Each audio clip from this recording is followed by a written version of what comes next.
কোরআন যদি শুধু ধর্মীয় কিতাব হতো, লোহা নামে সূরার নামকরণ কিন্তু হতো না। তাহলে লোহা নামে আল্লাহ পাক সূরা নাজিল করলেন কেন? এই পৃথিবীতে সকল কাজে যে জিনিসটার খুব প্রয়োজন, যে জিনিসটা খুবই কাজে লাগে, তার নাম হলো লোহা। লোহা ছাড়া সেলাইও হয় না। আপনি কাপড় সেলাই করবেন, কি লাগে বলেন? কি লাগে? লোহা লাগে, সুই লাগে। ধান কাটবেন, কি লাগে? কাঁচি লাগে। কাঁচি কি দিয়ে বানায়? লোহা দিয়ে বানায়। বিমানে চড়বেন, লোহার প্রয়োজন আছে। এই যে মিসাইল গুলো মারতেছে, বম্বিং গুলো করছে, এর মধ্যেও কি আছে? লোহা আছে। আল্লাহ রাব্বুল আলামিন বলেন, ওয়া আনজালনাল হাদিদ ফীহি বা'সুন শাদীদুন ওয়া মানাফিউ লিন-নাস। আমি আল্লাহ রাব্বুল আলামিন লোহাকে নাজিল করেছি। লোহা কি করেছেন? তিনি নাজিল করেছেন। একটু মনোযোগ দিয়ে শুনবেন কথাগুলো। লোহা তিনি নাজিল করেছেন। আরো যে খনিজ পদার্থগুলো আছে, যেরকম কয়লা, আমার দেশের দিনাজপুরের কয়লা নিচ থেকে ওঠে, গ্যাস নিচ থেকে ওঠে, কিন্তু আল্লাহ রাব্বুল আলামিন এই লোহাটা নিচের কোথাও তিনি রাখেন নাই। লোহাটা আসমান থেকে নাজিল হয়েছে। এই আয়াত নিয়ে গবেষণা শুরু হলো, কেমন করে আকাশ থেকে নাজিল হলো। লোহাটা উৎপাদন করতে গেলে পৃথিবীর কোনো জায়গায় কেউ লোহা বানাতে পারবে না। লোহা বানাতে যে তাপমাত্রার প্রয়োজন হয়, সেই তাপমাত্রা পৃথিবীর কোথাও আপনি পাবেন না। আমরা এখন যেখানে বসে আছি, এখানকার তাপমাত্রা কত এখন বলেন? কত এখন? মোবাইলে তো পাওয়া যায় এখন 30-32 হবে। 30 থেকে 32-এর ভিতরে এই তাপমাত্রা আমরা সাতক্ষীরা সুলতানপুর মৎস্য বাজারে বসে এই তাপমাত্রা ফিল করছি। দিনের বেলা হয়তো একটু বাড়ে, যশোর সাতক্ষীরায় একটু গরমের পরিমাণ কম না বেশি? বেশি। বড় জোরে 40-50 ডিগ্রি পর্যন্ত হয়ে গেল। 55, 56, 57 ডিগ্রি পর্যন্ত আমার দেশের যখন হাজিরা হজ করতে যান, সেখানে এই গরমটা পান। এটাই পৃথিবীর টেম্পারেচার। কিন্তু লোহা প্রস্তুত করতে নিয়ে, লোহা বানাতে নিয়ে যে পরিমাণ তাপমাত্রার প্রয়োজন, বিজ্ঞান বলতেছে সেই প্রয়োজনের তার তাপমাত্রার পরিমাণ হতেছে 5 বিলিয়ন ডিগ্রি সেলসিয়াস। কত? 5 বিলিয়ন ডিগ্রি সেলসিয়াস তাপমাত্রা। বলেন, আমি কিন্তু মিলিয়ন বলি নাই, 5 বিলিয়ন। আছে পৃথিবীর কোথাও তাপমাত্রা আছে? সূর্যের আভ্যন্তরীণ তাপমাত্রা হলো 15 মিলিয়ন ডিগ্রি সেলসিয়াস। অর্থাৎ সূর্যের দেশেও, সূর্যের কাছে নিয়েও লোহা উৎপাদন হবে না। সেই তাপমাত্রা সূর্যেরও নাই। তাহলে এই লোহাটা আসলো কোন জায়গা থেকে? বিজ্ঞান গবেষণা করে বলতেছে যে এই বিশাল মহাশূন্যের মাঝে কোন সুপারনোভার মহাবিস্ফোরণের মধ্য দিয়ে এই লোহাটা আসমান থেকে পৃথিবীতে পড়েছে। আল্লাহ তাআলা 1500 বছর আগে বলেছেন, ও আনজালনাল হাদিদ, আমি আল্লাহ লোহা আসমান থেকে নাজিল করেছি। জোরে বলুন সুবহানাল্লাহ। তাহলে বিজ্ঞান যে তথ্য দিল হালে এসে, কোরআন এ তথ্য দিয়েছে 1500 বছর আগে। সুবহানাল্লাহ বলবেন না? সব আল্লাহ পাক এই কিতাবের মধ্যে বলে দিয়েছেন। কি সমাধান চান আপনি? সব সমাধান এর মধ্যে আছে না নাই? আচ্ছা, সব কিছু বলে দিয়েছে। আমার ভাইরা, আল্লাহ রাব্বুল আলামিন আমাকে যে সৃষ্টি করেছেন, সুন্দর করে বানিয়ে দিয়েছেন। চোখ দিয়েছেন, কান দিয়েছেন, নাক দিয়েছেন, ঠোঁট দিয়েছেন, মুখ দিয়েছেন। এমন সুন্দর করে মাথা থেকে পা পর্যন্ত প্রত্যেকটা অঙ্গ প্রত্যঙ্গ সাজিয়ে গুছিয়ে যিনি বানিয়েছেন, তিনি আমার কে? একটা নারীকে মাথা থেকে পা পর্যন্ত সুন্দর করে সাজিয়ে গুছিয়ে দিয়েছেন পুরুষের জন্য, তিনি আমার কে? আমরা কি নারীর পাগল হব না আল্লাহর পাগল হব? কিন্তু এখন দুনিয়া কিসের পাগল? ঠিক আছে না? যে নারীকে আল্লাহ সুন্দর করে বানালেন কে? আগে পাগল হতে হবে কার জন্য? আর দুনিয়া এখন পাগল কার জন্য? কি ঠিক আছে না? সমস্যা আমাদের চিন্তা চেতনায় সমস্যা। সুন্দরী স্ত্রী পেয়েছেন, শুকরিয়া আদায় করতে হবে কার? আসতে বলবেন না কার? অনেকে যুবকরা মনে মনে আফসোস করতেছে, হুজুর আপনি তো বলেন সুন্দরী, বিয়েতে করি নাই। ও দেখেন একজন কইছে, জি হুজুর, আল্লাহ তাকওয়া পরহেজগারিনী বউ যাদের বিয়ে হয় নাই আল্লাহ পাক তাদেরকে জুটায় দেন। এত আস্তে আমিন বলে, একটু জোরে বলেন না আমিন। আবার বুড়ো চাচাও কিছু কয় আমিন। বিয়ে কি আবার করবেন নাকি? জি সম্মানিত ভাইয়েরা, কোরআন যে আল্লাহর কিতাব, আল্লাহ পাক আমার চোখ দিয়েছেন, কান দিয়েছেন। কোনটা আগে বানাইছেন? আগে চোখ বানাইছেন না আগে কান বানাইছেন? বলেন, চোখ না কান? কান বানিয়েছেন। জি আলহামদুলিল্লাহ, অনেক সুন্দর জবাব দিয়েছেন একজন। বিজ্ঞান বলছে আগে কান ম্যাচিউরড হয়, এরপরে আল্লাহ পাক চোখ ম্যাচিউরড করেছেন। মার পেটের ভিতরে আগে কানটা আগে ম্যাচিউরড করেছেন, এরপরে কি চোখ করেছেন। আল্লাহ রাব্বুল আলামিন বলেন, ওয়ালা তাকফু মা লাইসা লাকা বিহি ইলমুন ইন্নাস সামআ ওয়াল বাসারা ওয়াল ফুআদা কুল্লু উলাইকা কানা আনহু মাসউলা। নিঃসন্দেহে শ্রবণ শক্তি, দৃষ্টি শক্তি, অন্তর শক্তি সব একদিন জিজ্ঞাসিত হবে আল্লাহর কাছে। দেখেন আল্লাহ রাব্বুল আলামিন আগে শ্রবণ শক্তির কথা বললেন, কানের কথা বলে দিলেন। ইন্নাল ইনসানা মিন নুতফাতিন আমশাজ নাবতালিহি ফাজআলনাহু সামিআম বাসীরা। জোরে বলুন আল্লাহু আকবার। আমি বান্দাকে বানিয়েছি শ্রবণ এবং দৃষ্টি শক্তি সম্পন্ন করে। জোরে বলি সুবহানাল্লাহ। আগে শ্রবণ, এরপরে দৃষ্টি। আগে শ্রবণ, এরপরে কি দৃষ্টি। আগে কানের ডিপার্টমেন্ট, এরপরে চোখের ডিপার্টমেন্ট। বানিয়েছেন কে? আল্লাহ। আল্লাহ কোরআনে যে তথ্যগুলো দিয়েছেন বিজ্ঞানের সঙ্গে মিলে কি মিলে না? যদি কোনো বিজ্ঞান বলে যে বিজ্ঞান এখানে মিলতেছে না, তাহলে বিজ্ঞানের ভুল না কোরআনের ভুল? বলেন বলেন, কার ভুল? বিজ্ঞান ভুল করবে, কিন্তু কোরআন কখনো ভুল করবে না। সম্মানিত ভাইয়েরা, বহু কথা আছে, এক রাত পেয়েছি তো একটু একটু করে সব জায়গায় আমরা বলবো আস্তে আস্তে। আমাকে সময় দিচ্ছেন তো? কারো কোনো সমস্যা নাই? জোরে বলি ইনশাআল্লাহ। আমাদেরকে ভালো করে কথা বলতে দেয়নি বিগত সময়ে, আমাদেরকে আসতে দেয়নি অনেক জায়গায়, যার মধ্যে একটা সাতক্ষীরা। কথা বলতে দেয়নি আমাদেরকে, তারা বড় অপরাধী মনে করত, আমাদেরকে তারা প্রতিপক্ষ মনে করত, আমাদেরকে তারা শত্রু মনে করত, আমাদেরকে তারা সন্দেহ করত। কিন্তু বলুন তো, এই দেশের কোন জায়গায় আলেমদের কোনো দুর্নীতির চুল পরিমাণ কোনো নাম নিশানা, কোনো গন্ধ আছে? আসতে বলবেন না আছে? দুদকে, দুর্নীতি দমন কমিশন, দুদকে কোন আলেমের নামে একটা রিপোর্ট আছে? কোন আলেমের একটা বাড়ি কি আমেরিকায় আছে? নাই, আমেরিকাতে নাই, ইউরোপে নাই। তাহলে আলেমরা কোন দুর্নীতির সঙ্গে জড়িত না। আলেমদের ইউরোপ আমেরিকায় বাড়িও নাই, কোনো আত্মীয় নাই, বিয়েই বাড়িও নাই, কুটুম বাড়িও নাই। আছে কি? তাহলে এত দোষ আলেমদেরকে কেন দেওয়া হলো? এটার মূল একটাই কারণ, সেটা হলো ক্ষমতাকে কুক্ষিগত রাখার জন্য। কিন্তু শেষ করে দিয়েছেন কে? আসতে বলবেন না কে? আল্লাহ আছেন না নাই? আমরা মাঝখান দিয়া চিন্তাই করছিলাম, আল্লাহ এটা না মরা পর্যন্ত উপায় নেই, এরকম চিন্তা করছিলাম না? কিন্তু আল্লাহ কোন দিক দিয়ে কি করে দিলেন? আল্লাহ পারেন, আল্লাহ শোনেন, আল্লাহ বোঝেন, আল্লাহ দেখেন। আল্লাহ রাব্বুল আলামিন শুধু বলছেন, বান্দা শোনো, ইন্নামা আমরুহু ইযা আরাদা শাইআন আন ইয়াকুলা লাহু কুন ফায়াকুন।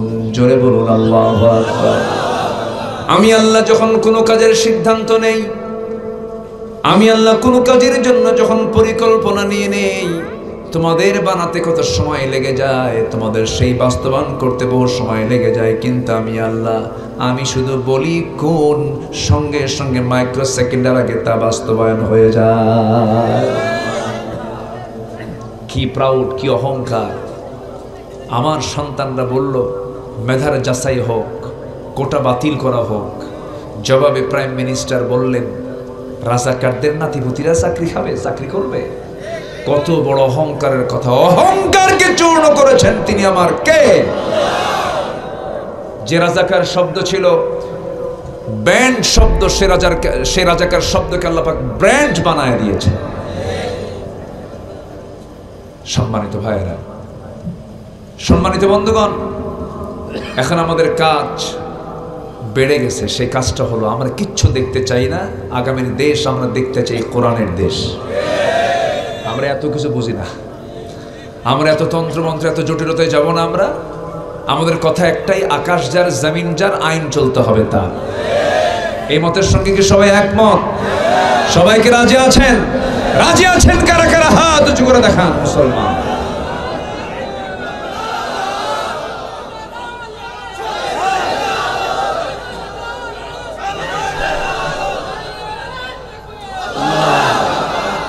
আল্লাহ কবুল করুন, জোরে বলি আমিন। সম্মানিত ভাইয়েরা, সূর্য কি আমার কোনো ক্ষতি করে? চাঁদ কি আমার কোনো ক্ষতি করে? সূর্য আমার ক্ষতি করে না, চাঁদ আমার কোনো ক্ষতি করে না, আল্লাহর কোনো সৃষ্টির দ্বারা আমার কোনো ক্ষতি হয় না। আল্লাহ তাআলার সৃষ্টি সব যেমন আমার কল্যাণে, আমার আল্লাহর পক্ষ থেকে নাজিল হওয়া কিতাব আমার আপনার অকল্যাণ না কল্যাণে? শুধু কল্যাণ না মহাকল্যাণ? অতএব এই কোরআনকে শুধু আমরা কাপড় দিয়ে মোড়ায় রাখতে চাই না। এই কোরআনকে আমরা শুধু ইমামের তেলাওয়াতের মধ্যে দেখতে চাই না, হাফেজের তেলাওয়াতের মধ্যে দেখতে চাই না। এই কোরআনকে শুধুমাত্র আমরা অনুষ্ঠানের শুরুতে তেলাওয়াত করার জন্য দেখতে চাই না। কোরআনকে শুধুমাত্র মৃত ব্যক্তির বাড়িতে কোরআন খতম করার জন্য দেখতে চাই না। কোরআনকে আমরা শুধু কাগজের পাতায় দেখতে চাই না। কোরআনকে আমরা দেখতে চাই রাষ্ট্রের প্রত্যেকটা গঠনে গঠনে আমরা কোরআনকে দেখতে চাই। যদি এই কথার মধ্য দিয়ে আমাদেরকে বলা হয় আমরা মৌলবাদী, হ্যাঁ আমরা মৌলবাদী। যদি আমাদেরকে বলা হয় কট্টরপন্থী, আমরা কট্টরপন্থী। কারণ আমরা মূলই থাকতে চাই। আমরা কিছু ইসলাম, কিছু ভেজাল আমরা দেখতে চাই না। সম্মানিত ভাইয়েরা, সম্মানিত বন্ধুগণ, আমি যেখান থেকে তেলাওয়াত করেছি সে আয়াতের দিকে আস্তে আস্তে চলে যাচ্ছি। আমার আল্লাহ তাআলা যদি কাউকে ভালোবাসেন তার ঠিকানা কোথায় হবে বলেন তো? আমরা আজকে আল্লাহর পছন্দের কিছু বান্দাকে খুঁজে বের করতে চাই। আল্লাহ কাদেরকে ভালোবাসেন, আমরা সেই কাতারে শামিল হতে চাই। সবাই রাজি আছেন না ইনশাআল্লাহ? আল্লাহ কবুল করুন। মাইকের নয়েজ সাউন্ডটা হ্যাঁ একটু ঠিক রাখার চেষ্টা করেন। সম্মানিত ভাইয়েরা, আমার দিকে তাকান। সূরাটার নাম হলো সূরাতুস সফ। সূরার নাম কি? সূরা সফ। সফ মানে হলো সারিবদ্ধ। সফ মানে কি? সারিবদ্ধ, লাইন। মক্কার ইমামরা আরবিতে, যারা মক্কায় গেছেন, যখন নামাজ শুরু হয়ে যায়, আকামত শেষ, ইমাম বলে ফেলেন ইস্তাফু সুফুফাকুম, ইস্তাফু সুফুফাকুম ওয়া'তাদিলু। তোমরা সবাই তোমাদের কাতারকে সোজা করে ফেলো। জামাতের অন্যতম শর্ত কাতার কি করা? সোজা করা। তো সফ মানে হলো সারিবদ্ধ। আল্লাহ রাব্বুল আলামিন 4 নম্বর আয়াতের একটা শব্দকে চয়ন করে এই সূরার নামকরণ করেছেন সূরাতুস সফ। এবং সূরাটা নাজিল হয়েছে হলো মদিনায়। এবং এই সূরার ভিতরে আল্লাহ রাব্বুল আলামিন দ্বীন কায়েমের জন্য, দ্বীন প্রতিষ্ঠার জন্য তার রাসূলকে যে মনোনীত করেছেন এটাকে সুস্পষ্ট করেছেন। এবং আল্লাহ ভালোবাসছেন কাদেরকে সবচেয়ে বেশি, কাদের অবদান ইসলামের জন্য সবচেয়ে বেশি, এই জাতীয় কথাগুলো দিয়ে আল্লাহ পাক এই সূরাকে ভরপুর করে দিয়েছেন। আসুন আমরা আল্লাহ ভালোবাসেন কোন কোন বান্দাকে, মোটামুটি 8 শ্রেণীকে আল্লাহ তাআলা কোরআনের ভাষায় ভালোবাসেন।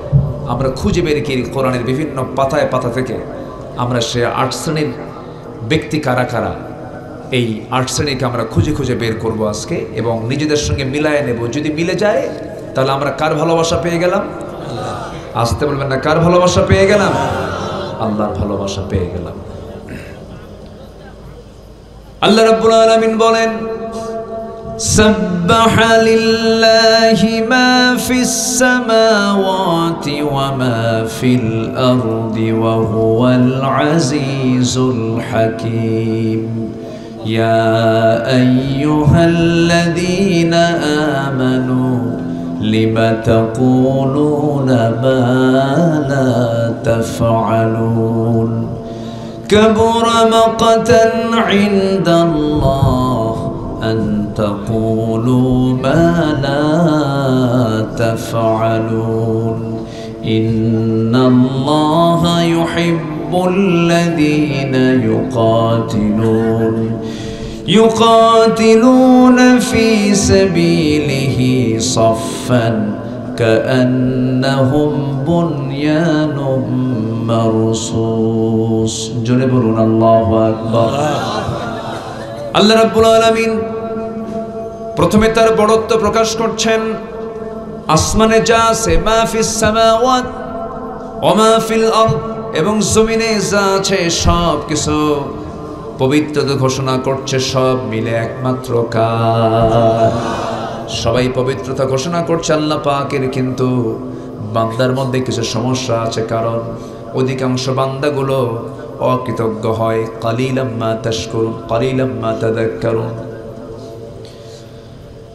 অল্প সংখ্যক লোকেরাই আল্লাহর শুকর আদায় করে, অল্প সংখ্যক লোকেরাই আল্লাহর জিকির করে। একজন খুব দামি সাহাবী ছিলেন ওমর ফারুক রাদিয়াল্লাহু তাআলা আনহু। মাঝে মাঝে তিনি দোয়া করতেন, আল্লাহ তুমি আমাকে অল্প সংখ্যক লোকের কাতারে শামিল করে নাও। তার এই দোয়া শুনে আরেকজন ভাই তাকে প্রশ্ন করে ফেলছেন, ভাই ওমর, আপনি এমন করে দোয়া করছেন কেন? অল্প সংখ্যক লোক মানে আপনি কাদের কাতারে যেতে চান? সাইয়েদনা ওমর ফারুক কেঁদে কেঁদে বলছেন, ভাই রে, তুমি কি কোরআন শরীফের আয়াতগুলো পড়ো না? অল্প সংখ্যক লোককে আল্লাহর জিকির করে, অল্প সংখ্যক লোক আল্লাহর শুকর আদায় করে। আমি তো সে অল্প সংখ্যক লোকের কাতারে থেকে জান্নাত যেতে চাই। আবার জান্নাতের সংখ্যা বেশি হবে না কম হবে? বলে, জান্নাতের সংখ্যা কম হবে না বেশি হবে? না, জান্নাতি মানুষের সংখ্যা বেশি হবে কম, জাহান্নামে বেশি। এই পরিসংখ্যান তো আমাদের জানা দরকার। এখনো তো আমরা দেখলে টের পাই, মসজিদে লোক বেশি না বাজারে লোক বেশি? আস্তে কয়, মসজিদে লোক বেশি না বাজারে লোক বেশি? যাকাত দেওয়ার লোক বেশি না সুদ খাওয়ার লোক বেশি? তাহলে এখনো বুঝতে পারতেছেন না কারা জাহান্নামে বেশি যাবে না কম যাবে? তো অঙ্ক মিলায় নিতে হবে। আবার যদি আমরা সংখ্যার দিক থেকে মিলায় নেই, প্রেজেন্ট ওয়ার্ল্ডে 800 কোটি মানুষ, 800 কোটি মানুষের ভিতরে 200 কোটি মুসলমান, ধরেন 190 কোটি মুসলমান, বাকি 600 কোটির ভিতরে কোনো ঈমান? আজ থেকে ঈমান যার নাই সেই কোথায় যাবে? আরো জোরে বিচার করে না বিনা হিসাবে? কি বিচার করে হবে? বিনা হিসাবেই জাহান্নাম, অটোমেটিক জাহান্নাম। আল্লাহ রাব্বুল আলামিন অন্য জায়গায় বলছেন, ওয়ালাকাদ যারানা লিজাহান্নামা কাসীরাম মিনাল জিন্নি ওয়াল ইনসি লাহুম কুলুবুন লা ইয়াফকাহুনা বিহা ওয়া লাহুম আ'য়ুনুন লা ইউবসিরুনা বিহা ওয়া লাহুম আযানুন লা ইয়াসমাউনা বিহা উলাইকা কাল আনআমি বাল হুম আযাল উলাইকা হুমুল গাফিলুন। আমি অধিকাংশকে সৃষ্টি করেছি জাহান্নামের জন্য। হয়তো প্রশ্ন করবেন, হুজুর কি আয়াত বললেন? আল্লাহ তো আগে সিদ্ধান্ত নিয়ে ফেলেছেন জান্নাত আমরা পাবো কেমনে? আল্লাহ তো নিজেই জাহান্নাম দিয়ে দিবেন। মানে কিছু কিছু বান্দা আছে খুব বুদ্ধিজীবী আছে না এরকম, আল্লাহর উপরে আবার বুদ্ধি খাটায়, আল্লাহর উল্টা দোষ দিয়ে দেয়। আমি কেন ভালো হই না, আল্লাহ কি বোঝে না? এরকম বলার লোক আছে না নাই? আল্লাহ জানেন কেন? আল্লাহ তো সামিউন বাসীর, আল্লাহ তো তিনি শোনেন, দেখেন, জানেন, খবর জানবেন। তার কাছে কোনো ভবিষ্যৎ নাই, তিনি জানেন কি হবে। রেজাল্ট তার কাছে স্পষ্ট। শিক্ষকের কাছে পাশ করা ছাত্র পড়ে, ফেল করা ছাত্র পড়ে, কিন্তু ক্লাসে তারা দুজনই বসে, একজন ফেল করে আরেকজন পাশ করে। যে ফেল করলো, কোনো শিক্ষক কি চায় কোনো ছাত্র ফেল করুক? চায় নাকি? কিন্তু ছাত্র ফেল করে শিক্ষকের দোষে না নিজের দোষে? বলেন বলেন বলেন বলেন। যদি আপনি শিক্ষককে বলেন, শিক্ষক আপনি বলুন তো কে ফেল করতে পারে, কে পাস করতে পারে? শিক্ষক কি বলতে পারে না? পারে। শিক্ষক জানে যেটা ফেল করবে এ জিরো পাবে, ও হিরো হবে। কিন্তু শিক্ষক এটা জানেন, কিন্তু জেনেও তো লাভ নাই, কারণ ফেল করার পেছনে সম্পূর্ণ ব্যর্থতা হলো শিক্ষার্থীর না শিক্ষকের? শিক্ষার্থীর। বান্দা জাহান্নামে যাবে, বান্দার দোষে না আল্লাহর দোষে? বান্দার দোষে। আল্লাহ তো সবকিছু স্পষ্ট করেই দিয়েছেন, যেটা জান্নাত এটা জাহান্নাম। পৃথিবীতে একটা হলেরই প্রশ্নপত্র ফাঁস করা হয়েছে।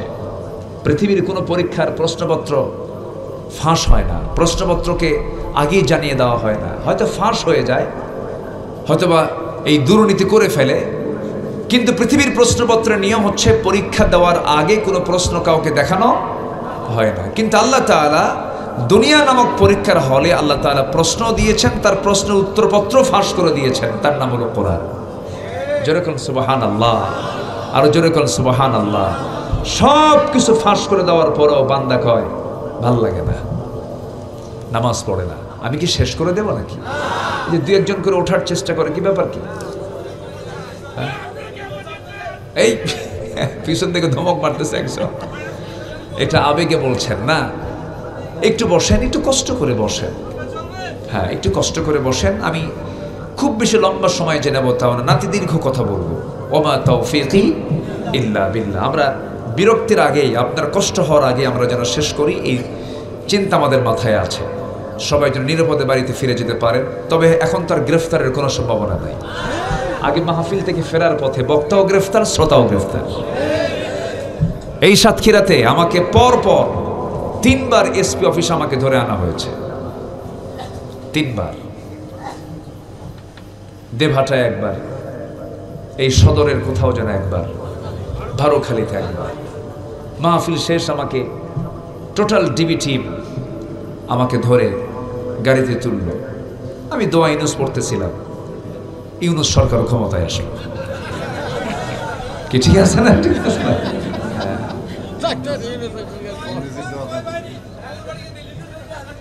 সম্মানিত ভাইয়েরা,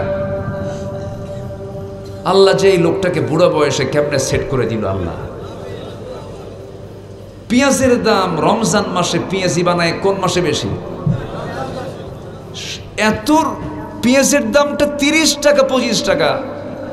আমি আমার বুদ্ধি বয়সে পেঁয়াজের দাম আমি রমজান মাসে এত কম পাইনি। অথচ ভারতের পেঁয়াজ কি আসছিল? বুঝতে হবে, অঙ্ক বুঝতে হবে। সম্মানিত বন্ধুগণ, সম্মানিত ভাইয়েরা, বিমান টিকিট, আমি যে টিকিট কেটেছি 1.5 লক্ষ টাকা, আমি বলছি আমি যে টিকিট কেটেছি 1.5 লক্ষ টাকা, সেই বিমানের টিকিট এখন 50,000 টাকা। দ্বিগুণ নাই, 3 ভাগের 2 ভাগ নাই, মাত্র 50,000 টাকায় বিমান টিকিট পাওয়া যায়। কেন? বলা হয়েছে বিমানের টিকিট বিক্রি হবে পাসপোর্ট দেখে দেখে। পাসপোর্ট একটা, টিকিট একটা, কোনো সিন্ডিকেট থাকবে না। আমরা যদি সততা নিয়ে, নিষ্ঠার সাথে সকল সিন্ডিকেট ভেঙ্গে চুরমার করে দিয়ে সততাকে সামনে নিয়ে একটা কল্যাণ রাষ্ট্রের যদি পরিকল্পনা হাতে নেই, আগামীর বাংলাদেশ হবে এশিয়ার শ্রেষ্ঠ একটি দেশ ইনশাআল্লাহ। আল্লাহ কবুল করুন, আল্লাহ কবুল করুন। সেই লক্ষ্যে আমরা এগিয়ে যাই, আমরা সৎ হব, আমরা ঠকাবো না কাউকে। জোরে বলি ইনশাআল্লাহ, আর জোরে বলি ইনশাআল্লাহ। তো আমি দোয়া ইউনুস পড়তেছিলাম, আমি একজনকে বললাম, ভাই আমারে ধরলেন কেন? কে জানি না। কি বুঝতেছেন কি আপনারা? পুলিশ কি কয় জানি না। আমি আর কিচ্ছু বললাম না। তাহলে উনি জানেন না, তাহলে আমি কি করবো? আর সারা রাত আমাকে এটা চেয়ারে বসিয়ে রাখলো, সারা রাত অযথা কষ্ট দিল। আমাকে এসপি কার্যালয়ে নিয়ে, এসপি নামের কলঙ্ক, এগুলো চেয়ারে এদের বসতে দেওয়া তো জায়েজই ছিল না। এই বেটা যে কই, আমি খোঁজটা নেওয়ার সময় পাইনি, ওয়াজ মাহফিল করতে সময় চলে যায়। যাই হোক, আমাকে বসায় রেখে যে অযাচিত, অপ্রত্যাশিত, অকল্পনীয়, অনাকাঙ্ক্ষিত যে শব্দ চয়ন তার মুখ থেকে আমি দেখলাম, আমার মনে হয় তার জন্মই ভেজাল ছিল। জন্ম ঠিক থাকলে পরে একজন, আমার জানাই নাই আমার দোষটা কি, এমন লোককে সামনে রেখে, আমি তো সাতক্ষীরার মেহমান হয়ে আসছিলাম, ওয়াজ মাহফিলে আসছি, আমি তো সাতক্ষীরার লোকও না, যে অশ্রাব্য ভাষায় অশোভন আচরণ করা হয়েছে, আমার মনে হচ্ছিল যে রক্তের মধ্যে আবু জেহেলের রক্ত প্রবাহমান ছিল। 64 এসপির ভিতরে ম্যাক্সিমাম এসপি গুলো ছিল হলো অন্য ধর্মের, অথচ সংখ্যাগরিষ্ঠ আমার দেশে কি কারা? জোরে বলেন। মাদ্রাসা বোর্ডের প্রধান দায়িত্বেও একজন হিন্দুকে বসানো হয়েছিল। আল্লাহি, এখানে হিন্দু ভাই থাকতে পারেন, আমি হিন্দুদেরকে লক্ষ্য করে কটাক্ষ করছি না। আমার দেশের হিন্দু ভাইরা, আমার দেশে মার কোলে শিশু যেমন নিরাপদে থাকে, আমার দেশের হিন্দু ভাইরা তেমন নিরাপদে থাকে। কোন চেয়ারম্যানের কাছে কেউ মুসলমান বিচার চাইতে গেলে হিন্দুর ব্যাপারে চেয়ারম্যান চেষ্টা করেন কেমন করে হিন্দুর পক্ষে রায়টা নেওয়া যায়। আমার দেশ হাজার বছরের সম্প্রীতির দেশ, হিন্দু মুসলিম আমরা একসঙ্গে চলাফেরা করি, একসঙ্গে ব্যবসা করি, হিন্দুর দোকান থেকে আমরা জিনিস কিনি, কেনা বেচা করি, লেনদেন করি, আমাদের কোনো হিংসা নাই, আমাদের কোনো অহংকার নাই, আমাদের কোনো প্রকার হিন্দু ভাইদের প্রতি আমাদের কোনো কৃপণতা নাই। কিন্তু পার্শ্ববর্তী দেশের খুবই কৃপণতা। আসতে কোন কেন, আসতে কোন কেন? আমার দেশের কোনো মন্দির আমরা হাত দেই না, আর আমার আল্লাহর ঘর বাবরি মসজিদকে ভেঙে চুরমার করে দেওয়া হয়েছে। অতএব তারা আমাদের মুরব্বী হতে পারে না, তাদের কাছ থেকে আমাদের শেখার কিছু নাই। 14,500 বার যে দেশে সাম্প্রদায়িক দাঙ্গা হতে পারে, ওয়াকফ স্টেট একটি বৈধ প্রক্রিয়া। মন্দিরের নামে ওয়াকফ করা, গির্জার নামে ওয়াকফ করা, মসজিদ মাদ্রাসার নামে ওয়াকফ করে দেওয়া, যে ওয়াকফ সম্পত্তি মুসলমানদের ওয়াকফ সম্পত্তিকে বাজেয়াপ্ত করে ওই সম্পদগুলোকে কুক্ষিগত করার অপচেষ্টা করছে পার্শ্ববর্তী দেশের সরকারেরা। সম্মানিত ভাইয়েরা, তাদের কাছ থেকে আমাদের শেখার কিছুই নেই, বরঞ্চ মুসলমান থেকে শিক্ষা নেবে গোটা দুনিয়ার সকল সভ্যতা। ঠিক কিনা বলেন? আমরা হব শ্রেষ্ঠ জাতি, শ্রেষ্ঠ চরিত্র আমরা অর্জন করব। জোরে বলি ইনশাআল্লাহ। নামাজ পড়ব কয় ওয়াক্ত? কয় ওয়াক্ত নামাজ পড়ব বলেন? 5 ওয়াক্ত নামাজ পড়ব। নামাজ বাদ যাবে কারো? আল্লাহ কবুল করুন। জোরে বলি আমিন। সম্মানিত ভাইয়েরা, সম্মানিত বন্ধুগণ, আকাশে যা আছে, জমিনে যা আছে, সব পবিত্রতা ঘোষণা করছে কার? আল্লাহ পাকের। আকাশের পাখি ওড়ে, দুটো পাখার ডানা মেলে আকাশে উঠতেই থাকে, আল্লাহর জিকির তার মুখ থেকে বন্ধ হয় না। এরপরে ছোট্ট ছোট্ট পোকামাকড় যেগুলো আমরা চোখে ছোট্ট ছোট্ট দেখতে পাই, প্রত্যেকটা প্রাণীর মুখে একটাই জিকির, লা ইলাহা ইল্লাল্লাহ, লা ইলাহা ইল্লাল্লাহ, লা ইলাহা, লা ইলাহা ইল্লাল্লাহ মুহাম্মাদুর রাসূলুল্লাহ সাল্লাল্লাহু আলাইহি ওয়াসাল্লাম। সকল প্রাণী আল্লাহর হুকুম মেনে চলে। খুলনা অঞ্চলে আসলে পরে একটা বনের কথা মনে হয়ে যায়। সেই বনটার নাম কি অসুন্দর না সুন্দর? কি বন বলেন? সুন্দরবন। সুন্দরবনে আল্লাহ রাব্বুল আলামিন একটা ফার্মাসিউটিক্যাল একটা ফ্যাক্টরি বানিয়ে দিয়েছেন, মেডিসিন একটা ফ্যাক্টরি বানিয়েছেন। সেই ফ্যাক্টরির নাম কি বলেন? মৌচাক। বলেন কি? মৌচাক। পৃথিবীর কোনো আর্কিটেকচার ইঞ্জিনিয়ার, পৃথিবীর যত বড় বড় ইঞ্জিনিয়ার, সব ইঞ্জিনিয়ারকে এক জায়গায় করে বলেন একটা মৌচাক বানাও।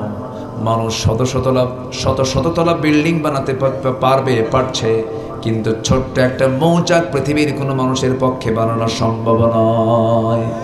বানায়টাকে আল্লাহ। তো ঠিক আছে, বানায় কোন প্রাণী বলেন? কোন প্রাণী বলেন? মৌমাছি। কি সুন্দর করে বানায়, তাই না? তার বানানোর পদ্ধতিগুলো কত সুন্দর। যারা মৌচাক দেখেছেন, আজকে আমাকে একজন মধু দিয়েছেন, বলেন হুজুর আমি নিজে মধু চাকটা ভেঙেছে, আপনাকে দিলাম মধু, আমাকে এটা দিয়ে আমাকে যত পরিমাণ তিনি খুশি করেছেন, আমি অন্য কোনো জিনিস এত খুশি হতাম না, কারণ এটা সরাসরি আল্লাহর নিয়ামত। বলেন আলহামদুলিল্লাহ। কিন্তু মধুতে মনে হয় ভেজাল নাই। আসতে কয় মধুতে ভেজাল আছে? চিনি একজনকে চিনি দেয় না, মানে মধু একটু মিষ্টি কম হয়, ওটা একটু বাড়ায় দেয়। আমার বন্ধুগণ দেখেন, আল্লাহ তাআলা ফার্মাসিউটিক্যাল ফ্যাক্টরি বানালেন। এই পৃথিবীতে যত রোগ আছে, যত প্রকার A to Z যত রোগ আছে, সমস্ত রোগের ঔষধ আল্লাহ রাব্বুল আলামিন 4টা খাদ্যের মধ্যে রেখে দিয়েছেন। মাথায় রাখবেন, এগুলো হাদিসকে আমি যতটুকু পেরেছি গবেষণা করে আমি বের করার চেষ্টা করেছি। 4টা খাদ্যে। কয়টা খাদ্যে বলেন? 4টা খাদ্যে। নাম্বার 1 হলো জমজম পানি। কি বলেন? জমজম, মাউ জমজম। নাম্বার 2 হলো আজওয়া খেজুর। আচ্ছা, আজওয়া নামক একটা খেজুর আছে। নাম্বার 3 হলো কালো জিরা। আর সব রোগের ঔষধ হলো সুন্দরবনের। দেখছেন, আল্লাহ তাআলা সুন্দরবনও রাখছেন। সুবহানাল্লাহ বলবেন না? আজওয়া খেজুরের দেশে নাই, জমজমও দেশে নাই, কালো জিরা মনে হয় সাতক্ষীরা বাজারে নাই। আছে না নাই? আমার বন্ধুগণ, আমরা অসুখ হলে আগে দৌড় মারি ভেলোরের দিকে চলে যাই। আমরা কিসের দিকে?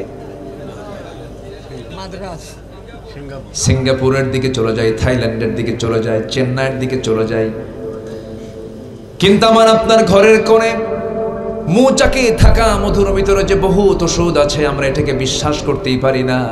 নিয়মতান্ত্রিকতা মানি নাই, অনিয়মতান্ত্রিক জীবনযাপন করেছি।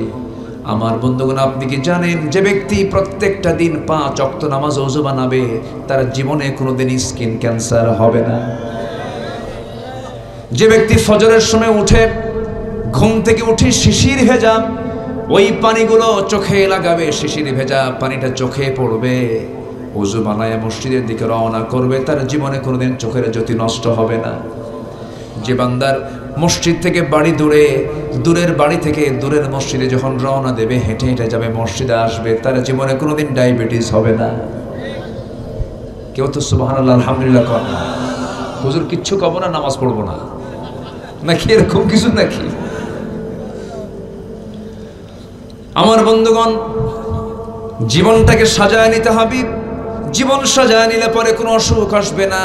ওয়ালা তুলকু আইদিকুম ইলাত তাহলুকা, নিজকে ধ্বংসের দিকে ঠেলে দিও না। কার কথা? আসতে বলবেন না, কার কথা?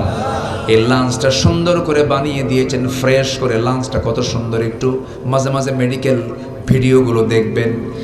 ভিতরে যে লাঞ্চটা আছে বুক ভরা, এই লাঞ্চটা সুন্দর করে, খুব সফট করে, এত সুন্দর করে বানিয়ে দিয়েছেন তিনি। আমার কে? ওই লাঞ্চের মধ্যে বিড়ি ঢুকাইয়া কালো বানায় ফেললো সে কে? দেখেন, আল্লাহ কইছে। কে? মানুষ। তাহলে লাঞ্চ যে আপনার নষ্ট হয়ে গেল, এই নষ্টের পেছনে দোষটা কার? হ্যাঁ, আল্লাহর না বান্দার?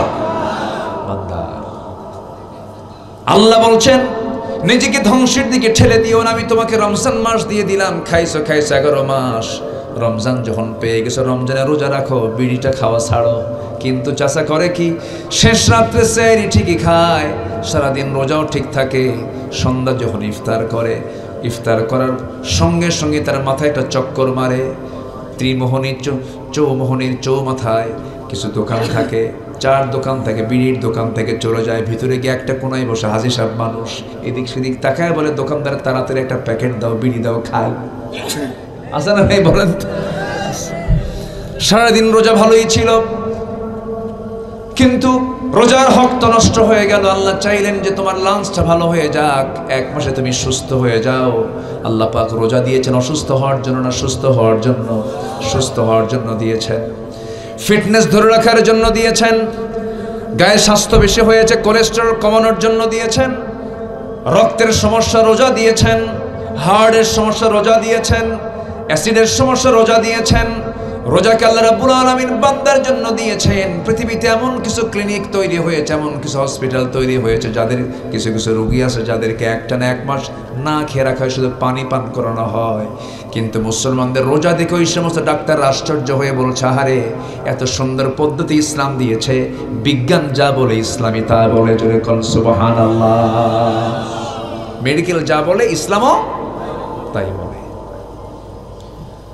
আমার ভাইরা, সুন্দরবনের মধু আজকে পেয়েছি, আমি খুব মজা পেয়েছি আলহামদুলিল্লাহ।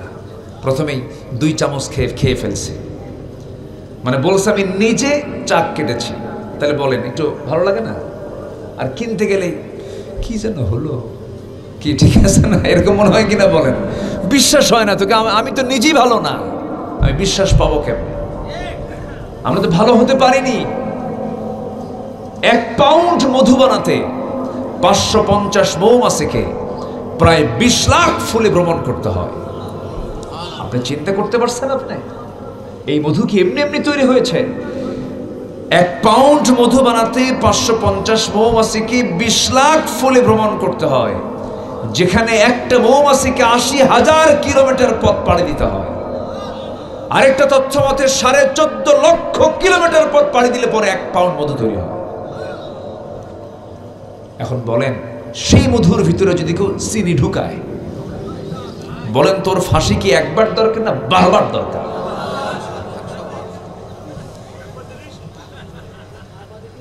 একবার দিলেই তো শেষ। তো সেই ফাঁসি কি আমরা দিতে পারবো না? আল্লাহ দিতে পারবেন। আল্লাহ বারবার কি সুম্মা লা ইয়ামুতু ফিহা ওয়ালা ইয়াহইয়া, সেদিন সে না মরবে না বাঁচবে, না মরবে না বাঁচবে। এই শাস্তি কে দিতে পারবেন? ইসরায়েলের কসাই, মধ্যপ্রাচ্যের কসাই বেনিয়ামিন নেতানিয়াহু লক্ষ লক্ষ মুসলমানকে মারছে। ওর মরণ দরকার কয়বার? 1 বার না লক্ষ লক্ষ বার। এই পুরো পানিশমেন্ট দিতে পারবেন পুরোপুরি তিনি আমার কে? ফিলিস্তিন একটি জ্বলন্ত অগ্নিকুণ্ড হয়ে আছে, সেখানে অক্সিজেনকে জিরো করা হয়েছে। মানে এমন জাতীয় সেখানে, মানে কি বলে এটাকে, এমন জাতীয় গ্যাস ছাড়া হয়েছে যেখানে কোনো অক্সিজেনের কোনো উৎপত্তি হচ্ছে না। অক্সিজেন নাই, অক্সিজেন শূন্য হয়ে আছে। সম্মানিত ভাইয়েরা, মৃত্যুপুরী সাজিয়েছে গাজাকে, রাফাকে, আর সেই ইসরায়েলের পক্ষ নিয়েছে কিছু মুসলিম নামের কুলাঙ্গার। আছে না নাই? আচ্ছা, আমরা স্পষ্ট ভাষায় জানান দিতে চাই, প্রযুক্তির কল্যাণে মজলুমদের পাশে আমাদের অবশ্যই দাঁড়ানোর প্রয়োজন আছে না নাই? যে মুসলমান মজলুমদের অসহায়ত্বে যার চোখে পানি আসে না, তার মুসলমানিত্ব এখন আসে নাই। আমরা তাদের শোকে শোকাহত, তাদের রক্তে রঞ্জিত এই দৃশ্য দেখে আমাদের হৃদয় রক্তক্ষরণ হচ্ছে। মনে হচ্ছে এখনই ছুটে চলে যায়। উড়ন্ত পাখি হলে মনে হয় যদি কোনো ভিসা প্রসেসিং এর না প্রয়োজন হতো, আমরা সোজা চলে যেতাম। কারণ মুসলমানদের নির্দিষ্ট কোনো ভূখণ্ড নিয়ে মুসলমান কাউকে ভালোবাসে না। গোটা পৃথিবীর মুসলমান একটা দেহের টুকরার মতো। আল্লাহ বান্দাকে উদ্বুদ্ধ করে ডাক দিচ্ছেন, কি সুন্দর করে বলছেন, উৎসাহ দিয়ে বলছেন। আল্লাহ রাব্বুল আলামিন বলেন, ওমা লাকুম লা তুকাতিলুনা ফি সাবিলিল্লাহি ওয়াল মুস্তাদআফিনা মিনার রিজাল والنساء والفلدان الذين يقولون ربنا أخرجنا من هذه القرية الظالم أهلها واجعل لنا من لدنك وليا واجعل لنا من لدنك نصيرا জোরে বলুন আল্লাহু আকবার ও দুনিয়ার মুসলমান তোমাদের কি হলো ওমা লাকুম কি হলো তোমাদের লা তুকাতিলুনা তোমরা সংগ্রাম করছো না লড়াই করছো না কেন তোমরা ঝাঁপিয়ে পড়ছো না সে আল্লাহর পথে ওই সমস্ত বান্দাদের জন্য অসহায় যারা নারী এবং পুরুষ অসহায় শিশু নারী বৃদ্ধ বৃদ্ধা মানুষের জন্য তোমরা কেন তাদের পক্ষে লড়াই করছো না যে সমস্ত অসহায় মুসলিম বান্দারা বলছে আল্লাহ এই জুলুমের জনপদ থেকে আমাদেরকে উদ্ধার করো আল্লাহ তোমার সাহায্য নাজিল করো ছোট্ট একটা ছেলে ফিলিস্তিনের মাটিতে দাঁড়ায় দাঁড়ায় বলতেছে আল্লাহ গোটা দুনিয়ার 200 কোটি মুসলমান আমরা না খেয়ে আছি মাসের পরে মাস কেউ তো আমাদের জন্য খাবার আনলো না শুনছি তোমার জান্নাতে নাকি বহু খাবার আছে মৃত্যু দাও তোমার জান্নাতে গিয়ে খাবার খাবো কি কষ্ট তারা করতেছে চোখের সামনে মা নাই চোখের সামনে বাবা নাই বম্বিং মেরে উড়ায়া দিয়েছে মিসাইল মেরেছে এক বম্বিং এ মিসাইলের বোমার উপরে মানুষের লাশগুলো উঠতেছে কি করুন আর্তনাদ সন্তান ছোট্ট ছোট্ট বাচ্চাগুলো বাপ মা হারায়া যারা দুধ ছাড়া এক মুহূর্ত বাঁচবে না ছোট ভাই বড় ভাই ছোট ভাইকে সান্ত্বনা দিচ্ছে কি করুন আর্তনাদ কি করুন কান্না তাদের এই সমস্ত আর্তনাদে যে বিশ্ব মোড়লদের দিল চুল পরিমাণ নামে না দিল চুল পরিমাণ কাঁদে না তারা বিশ্ব মোড়লিপনার কোনো যোগ্যতা রাখে না ঠিক কিনা ওআইসি নামক একটা সংগঠন আছে ওআইসি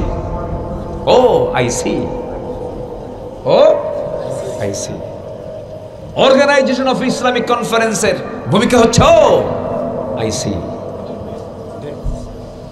এবং ওদের ভূমিকা হলো আঞ্জুমানে খেদমত আঞ্জুমানে মুফিদুল ইসলাম ওই যে ঢাকাতে একটা সংস্থা আছে যেখানে পড়ে যায় বেয়ারিশ লাশ ওগুলো টেনে নিয়ে দাফন করে ওয়াইসের ভূমিকা হলো আঞ্জুমানে মুফিদুল ইসলাম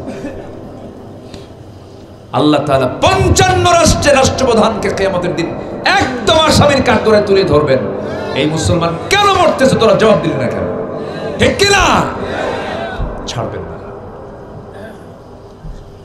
কি অত্যাচারগুলো করতেছে অমানবিক আচ্ছা বলেন তো ইসরায়েল তারা বৈধ জমিতে আছে না অবৈধ জমিতে আছে তারা কি বাড়িওয়ালা না ভাড়াটিয়া 47 ভাড়াটিয়া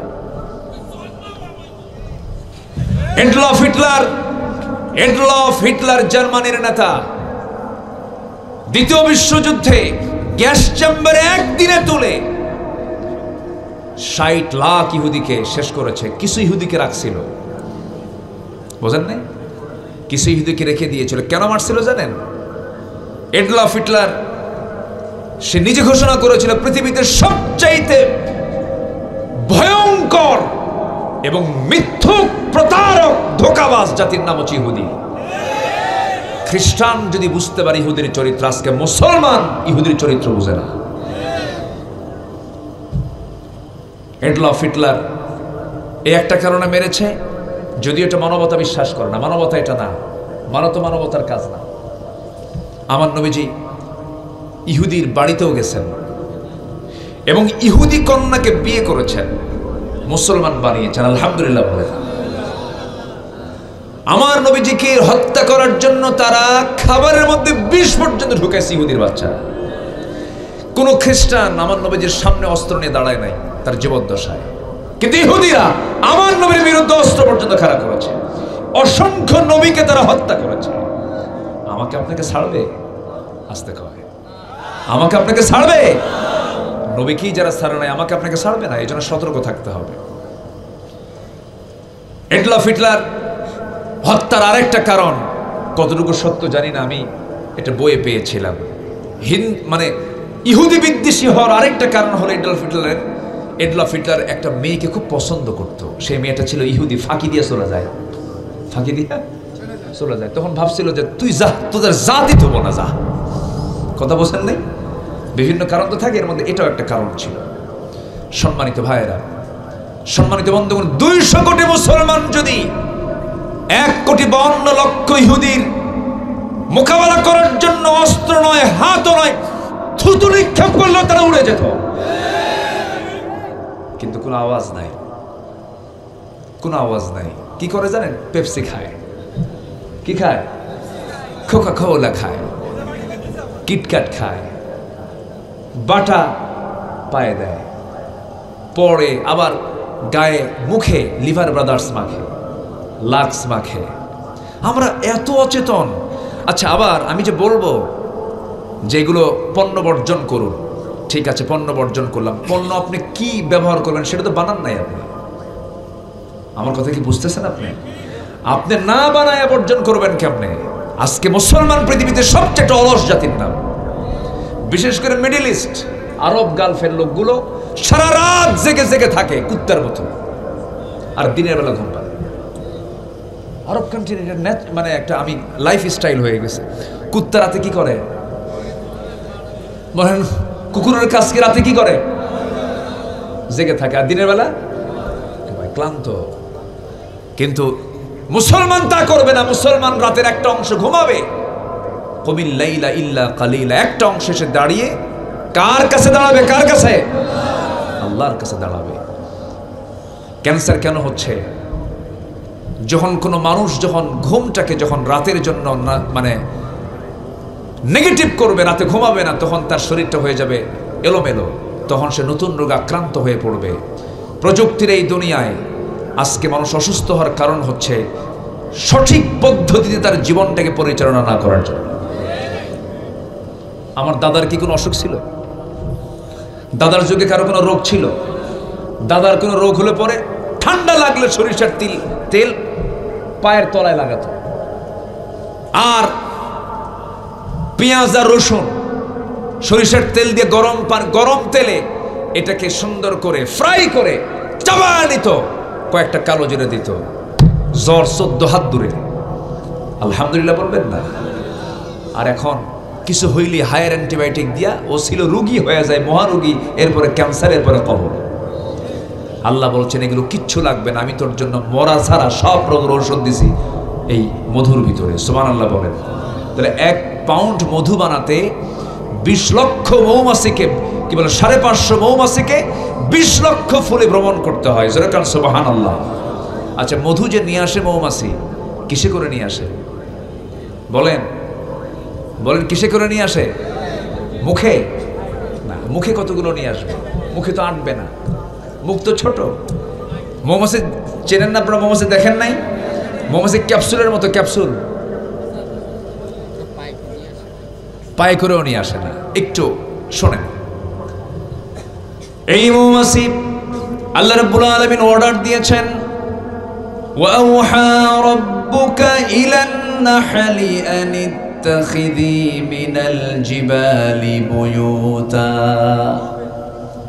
আমি মৌমাছিকেও ওহী দিলাম, গাছের ডালে বড় বড় প্রাসাদের পাদদেশে তোমরা সুন্দর করে বাসা প্রস্তুত করে নাও। আল্লাহ রাব্বুল আলামিনের পরে বলছেন, ইয়াখরুজু মিন বুতুনিহা শারাবুম মুখতালিফুন আলওয়ানুহা ফীহি শিফাউল লিন্নাস। জোরে বলুন আল্লাহু আকবার। ইয়াখরুজু মিন বুতুনিহা, ওই মৌমাছিগুলো মধুর ওই ফুলের উপরে যখন পড়ে যায়, সেই মৌমাছির পেটের মধ্যে মধুগুলো তুলে নেয়, রসগুলো তুলে নেয়, পেটের মধ্যে তুলে নেয়। বিজ্ঞান বলছে আমাদের স্টমাক হলো, আমাদের পাকস্থলী হলো একটা, আর প্রত্যেকটা মৌমাছির পাকস্থলী আল্লাহ রাব্বুল আলামিন 2টা বানায় দিয়েছেন। একটা হলো তার খাবারের স্টমাক, খাবারের পাকস্থলী, তার জীবন বাঁচার জন্য স্টমাক দিয়েছেন। আর একটা দিয়েছেন শুধুমাত্র stomach of honey, honey stomach দিয়েছেন, মধু রাখার পাকস্থলী দিয়েছেন। জোরে বলি সুবহানাল্লাহ। প্রত্যেকটা মৌমাছির পেটের ভিতরে হানি স্টমাক দিয়েছেন। ওই পেটের ভিতরে সে সম্পূর্ণ মধুগুলো তুলে নিয়ে সেখানে প্রসেসিং হয়। সেই ফ্যাক্টরি কে দিয়েছেন? তাহলে মধু তৈরি করার জন্য আল্লাহ তাআলা কার্পেটকে বেছে নিয়েছেন। বলেন বলেন, কার্পেটকে বেছে নিয়েছেন। তাহলে এই মধু কি পৃথিবীর কোথাও কে বানাতে পারবে? বলেন, কেউ পারবে? বানাতে গেলে কি লাগবে? হ্যাঁ, মৌমাছি লাগবে। চিনি কেন? কারে লাগবে? মৌমাছি লাগবে।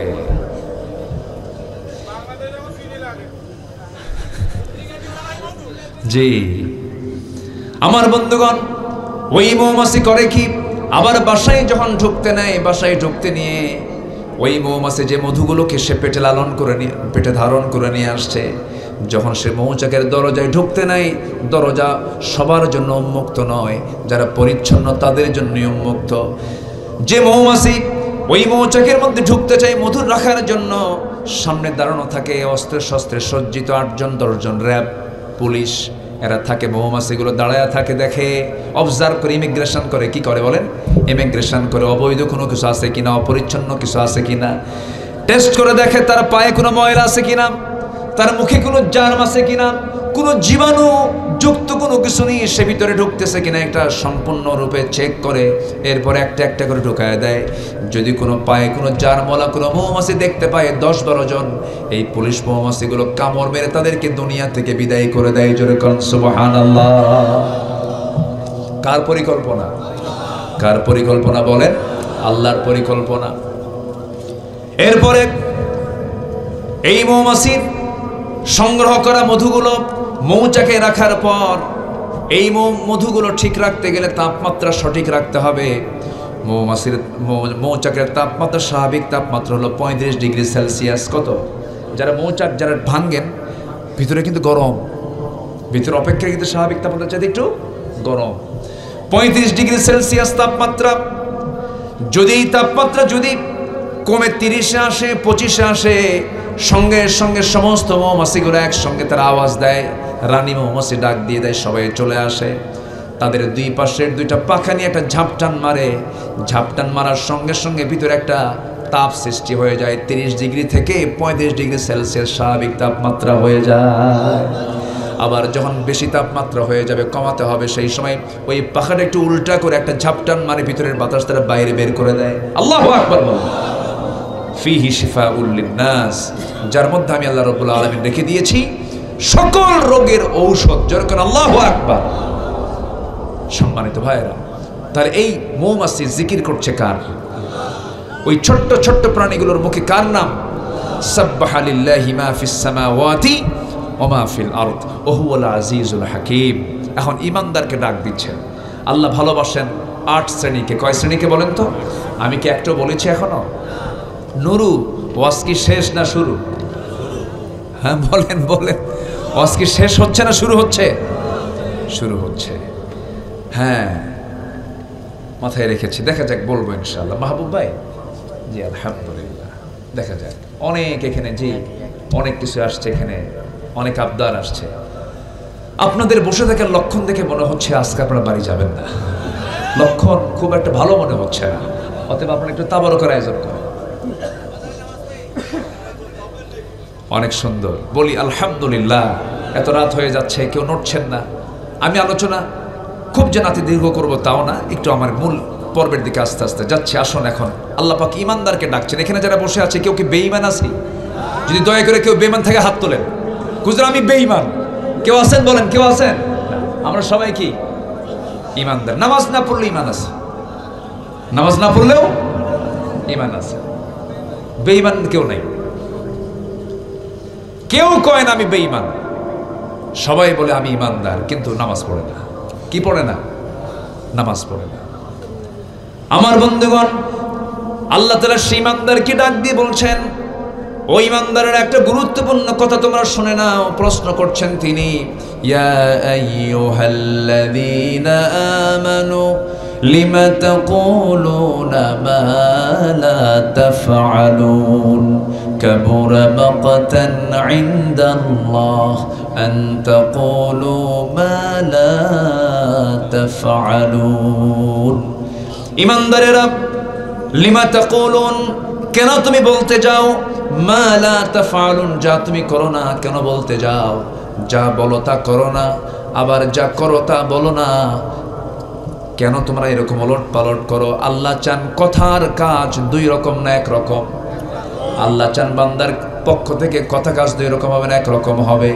কথা 1 রকম, কাজ 1 রকম। এই কাজ যে শ্রেণীর লোক এদেশে সবচেয়ে বেশি করে আসছে তারা কারা বলেন? হ্যাঁ বলেন কারা? কথার কাজ মিল নাই এদেশের কোন কোন শ্রেণীর লোকদের বলেন বেশি? হ্যাঁ ঠিক আছে, আমি উত্তরটা যেটা চাচ্ছিলাম তা বলতে পারতেছেন না আপনারা।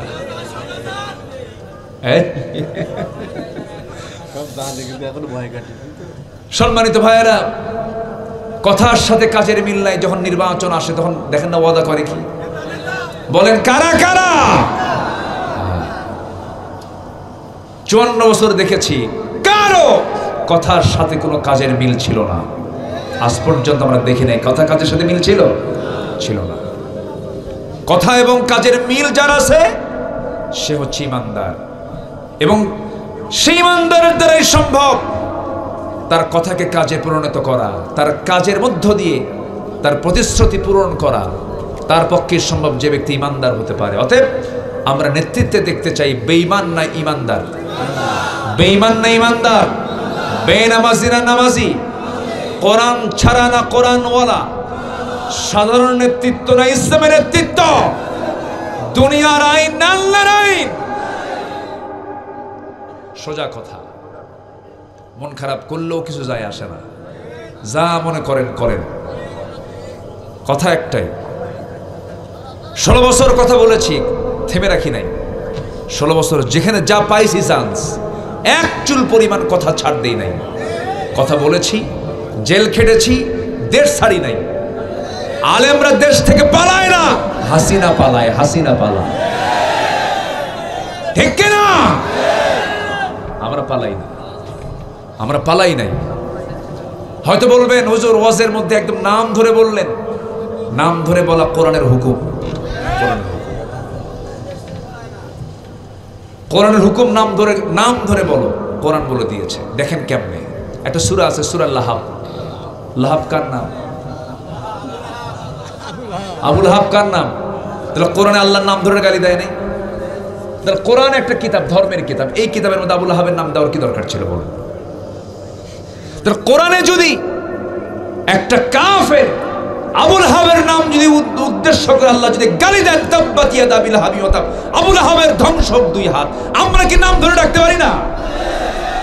সমস্যা কোথায়? কোনো সমস্যা নাই। অনেকে এই কথা, আমি নাম বলছি তো, হয়তো অনেকে বলবেন দেখো যে রাজনীতি শুরু করছে, কোরআনই রাজনীতি শেখায় দিয়েছে, ঠিক কিনা? কোনো সমস্যা নাই, আলোচনা চলো, হুজুর মরুক।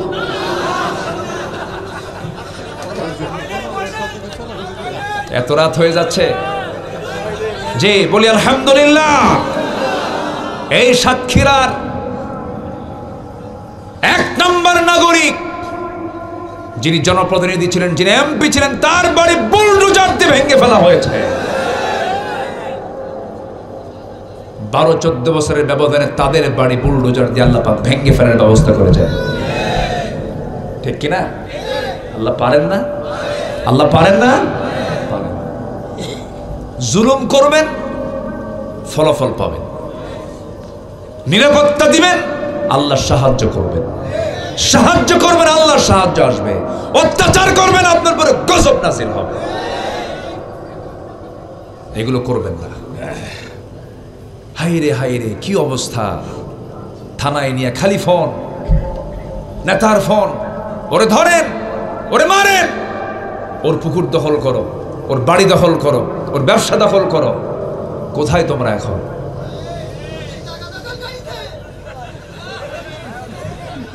এখন গেছো কোথায় তোমরা? অনেক কিছু করেছো তোমরা। সম্মানিত ভাইয়েরা, আপনি কথা না বলতে দিলেন, আমার এই কথাগুলো আমার বলতে হবে, এই জন্য বলতেছে।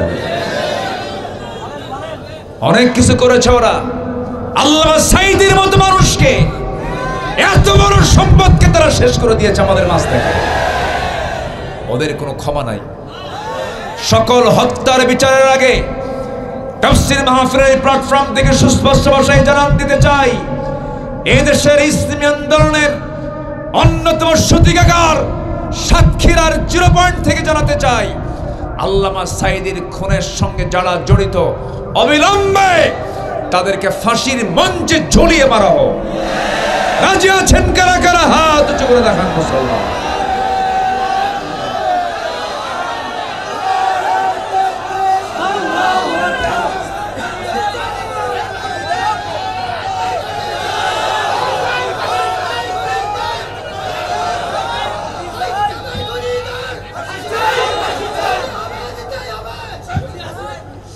আল্লাহ কবুল করুন, জোরে বলি আমিন। হায় রে, নোয়াখালীর এক নেতা ছিল,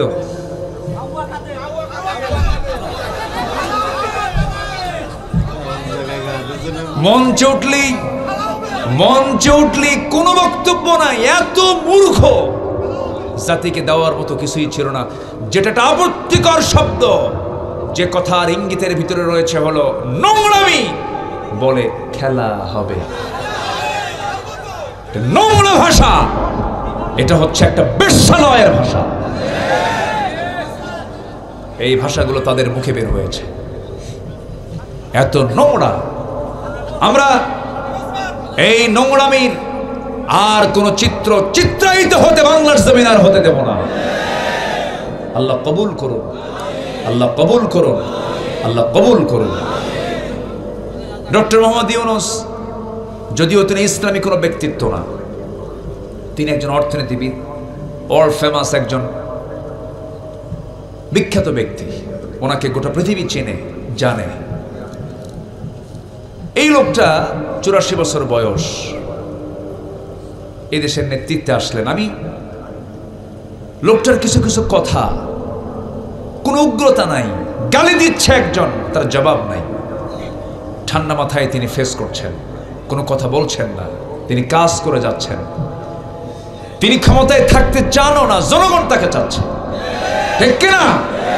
কারণ জনগণ পুরাতন মদ নতুন বোতলে আর দেখতে চায় না, ঠিক কিনা?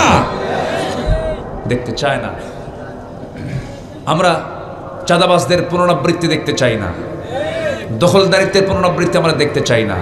আমরা চাঁদাবাজ মুক্ত, সন্ত্রাস মুক্ত, নিরাপদ একটি সোনার বাংলাদেশ আমরা গড়তে চাই, ইসলাম দিয়ে, কোরআন দিয়ে, নামাজি নেতৃত্ব দিয়ে, ইনশাআল্লাহ। আল্লাহ কবুল করুন, আল্লাহ কবুল করুন। সম্মানিত ভাইয়েরা, হাসানুল হক ইনু আল্লামা, এই খুলনা অঞ্চলে তার বাড়ি। ওই কি মারা জানো? কোন এক ভেড়া, হ্যাঁ ভেড়া মারা, হ্যাঁ ভেড়া, ভেড়া মারার কি ভেড়া, ভেড়া মারার কি ভেড়া। ও আমার সিনিয়র মুরব্বী আলেম শাহ আহমদ শফি রাহিমাহুল্লাহকে তেতুল হুজুর বলে গালি দিয়েছিল। মনে আছে না আপনাদের? মনে আছে না?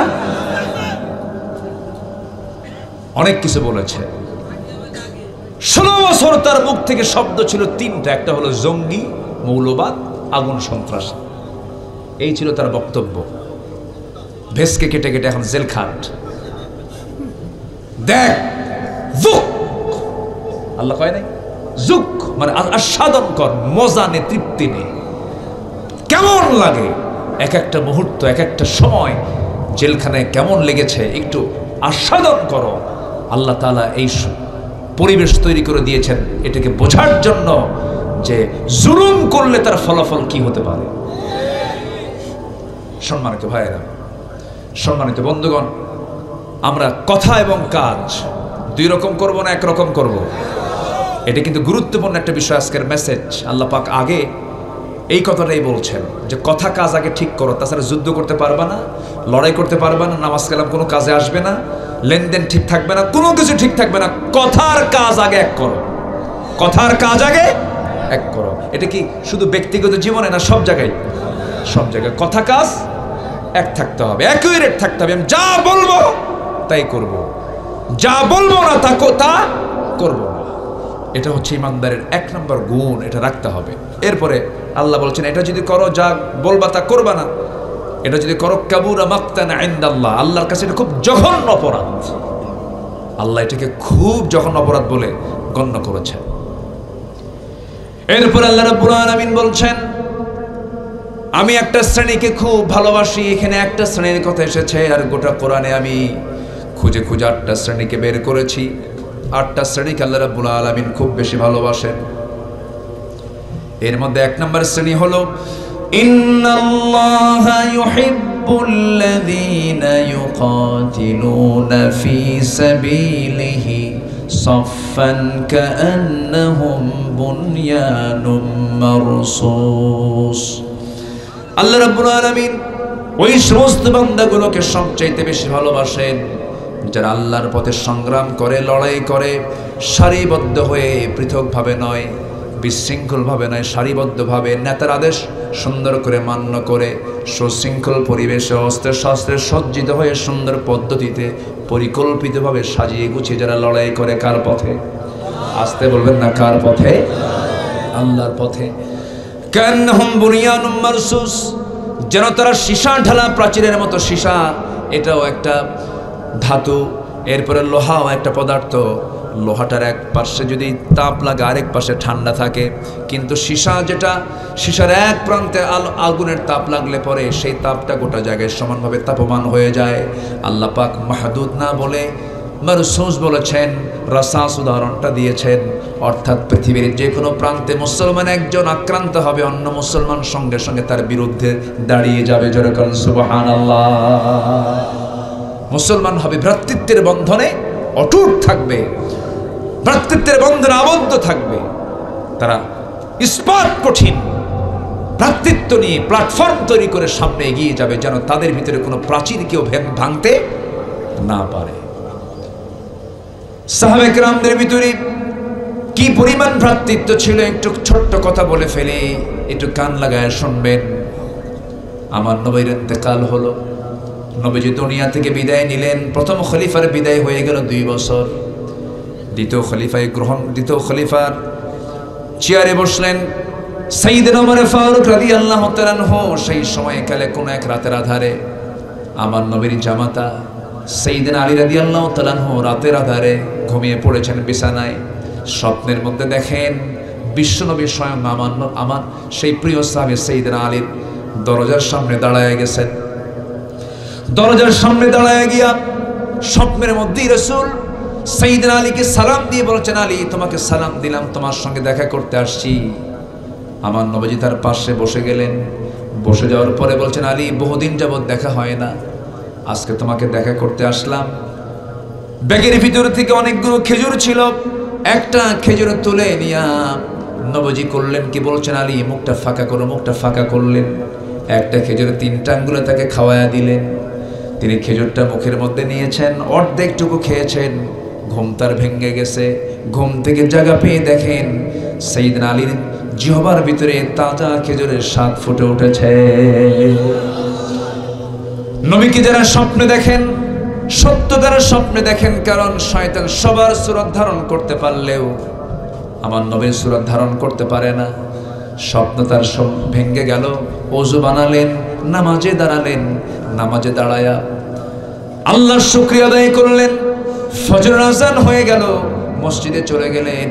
নির্দিষ্ট বেতনভুক্ত কোনো ইমাম ছিল না সেই সময়। তিনি ইমাম ছিলেন যিনি রাষ্ট্র পরিচালনা করেছেন। সাইয়েদনা ওমর ফারুক নামাজে দাঁড়ায় গেছেন। সাইয়েদনা আলী প্রথম কাতারে জায়গা পেলেন না, দ্বিতীয় কাতারে জায়গা পেলেন না, তৃতীয় কাতারে সাইয়েদনা আলীকে জায়গা পেলেন। নামাজ শেষ হলো। সাইয়েদনা ওমর ফারুক রাদিয়াল্লাহু তাআলা আনহু নামাজ শেষ করে তিনি দেরি করলেন না, তৎক্ষণাৎ দাঁড়ায় গেলেন। একজন মহিলার এক টোপলা খেজুর হাদিয়া ছিল, সেই হাদিয়ার খেজুরগুলো তিনি হাতের মধ্যে নিয়ে কাউকে দায়িত্ব না দিয়ে ওমর ফারুক স্বয়ং তিনি নিজেই করলেন কি, খেজুরগুলো বন্টন করা শুরু করলেন। প্রথম কাতার, দ্বিতীয় কাতার সবার হাতে হাতে 2টা 3টা 4টা করে খেজুর দিলেন। সাইয়েদনা আলীর সামনের লোকটাকেও তিনি একাধিক খেজুর দিলেন, আরও খেজুর ব্যাগের মধ্যে ছিল। সেই টোপলা থেকে সর্বশেষ সাইয়েদনা আলীর কাছে এসে অনেকগুলো খেজুর থেকে মাত্র একটা খেজুর 3টা আঙ্গুলে নিয়ে এবার বলছেন, আলী মুখটা ফাঁকা করো। মুখটা ফাঁকা করলেন। মুখটা ফাঁকা করার সঙ্গে সঙ্গে একটা খেজুর তার মুখে উঠায়া দিলেন, মুচকি হাসি মারলেন। সাইয়েদনা আলী বলছেন, সবাইকে আপনি খেজুরগুলো হাতে হাতে দিলেন, 2-3টা করে দিলেন, আপনি আমার হাতে না দিয়ে মুখে একটা খেজুর তুলে দিলেন, কারণটা কি? সঙ্গে সঙ্গে ওমর ফারুক হাউমাউ করে কেঁদে উঠে বলছেন, ভাই আলী, গত রাতে যদি নবীজি আমার তোমাকে খেজুর খাওয়াতে নিয়ে যদি একটার বেশি দুইটা খেজুর খাওয়া দিতেন, আমি ওমরও তোমাকে তাই খাওয়া দিতাম। মানে হলো রাতের বেলা যে স্বপ্ন দেখেছেন আলী, যে স্বপ্নটা দেখেছেন সেই হুবহু স্বপ্নটাই দেখেছেন সাইয়েদনা ওমর ফারুক রাদিয়াল্লাহু তাআলা যেরকম সুবহানাল্লাহ কান্নাহুম বুনিয়ানুম মারসুস।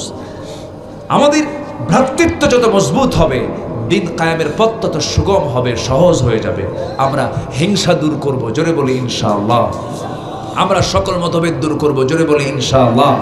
আপনারা দোয়া করেন বিগত সময়ের সকল সময়ের চাইতে বর্তমানে যে সিচুয়েশন, আলেমদের মাঝে যে একটা বিভাজন ছিল, এটাও ইহুদি খ্রিস্টানদের কিন্তু একটা ষড়যন্ত্র। এই বিভাজন, এই দূরত্বটা একটু কমে আসছে, বলি আলহামদুলিল্লাহ, জোরে বলি আলহামদুলিল্লাহ।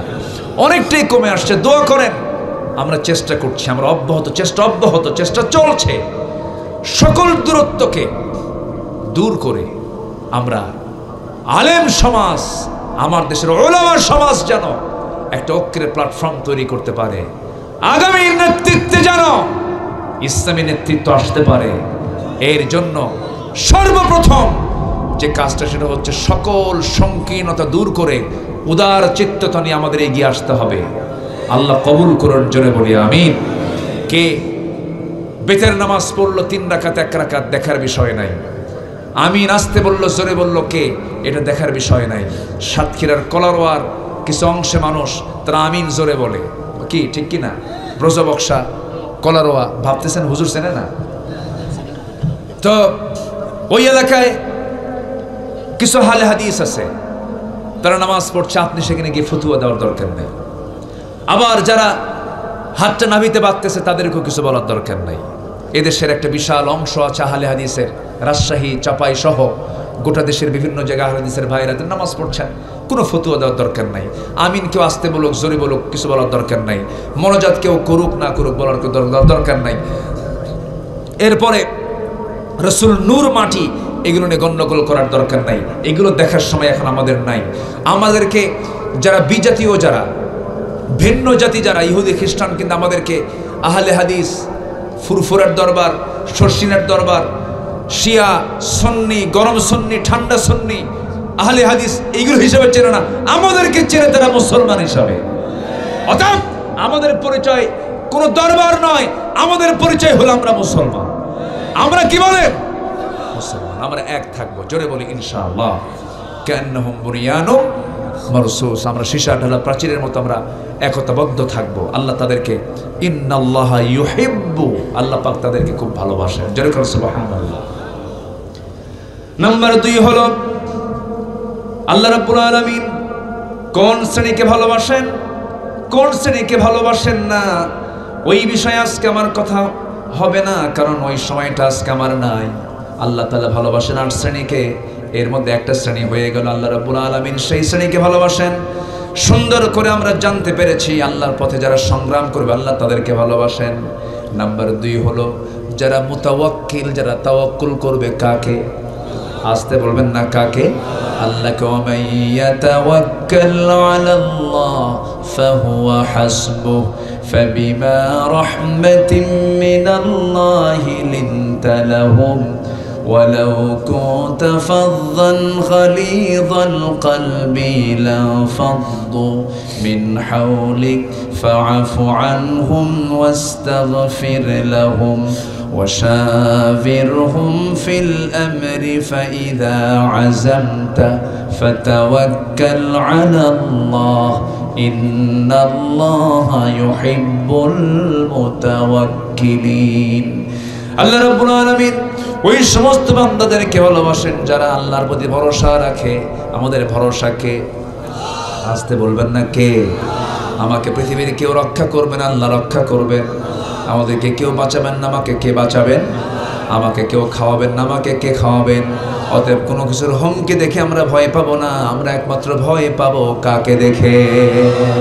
আল্লাহকে দেখে। কি পরিমাণ রাজত্ব জোরপূর্বক চাপিয়ে দেওয়া হয়েছিল, যেখানে যেদিকে দৌড়াই, যেদিকে চোখ যায়, যে মোড়ে, বিভিন্ন মোড়ে মোড়ে তাকালে পরে একটা করে স্ট্যাচু দেখি, মূর্তি দেখি, কি ঠিক কিনা বলেন? হাজার হাজার কোটি টাকা খরচ করে মূর্তিগুলো বানানো হলো। এই হাজার হাজার কোটি টাকাগুলো কোনো বাপের সম্পত্তি না, জনগণের সম্পত্তি। 6 আগস্টে সব শেষ, 6 আগস্টে সব শেষ। ইউনূসকে প্রশ্ন করা হলো, ডক্টর ইউনূসকে প্রশ্ন করা হলো, সাংবাদিক বলল, স্যার এগুলো কি হচ্ছে, আপনার মন্তব্য কি? সব তো ভাঙ্গে চূড়া শেষ। ইউনূস সাহেব বলে, আমারে কও কেন, যার মূর্তি ভাঙছে তার বেটি রে কও।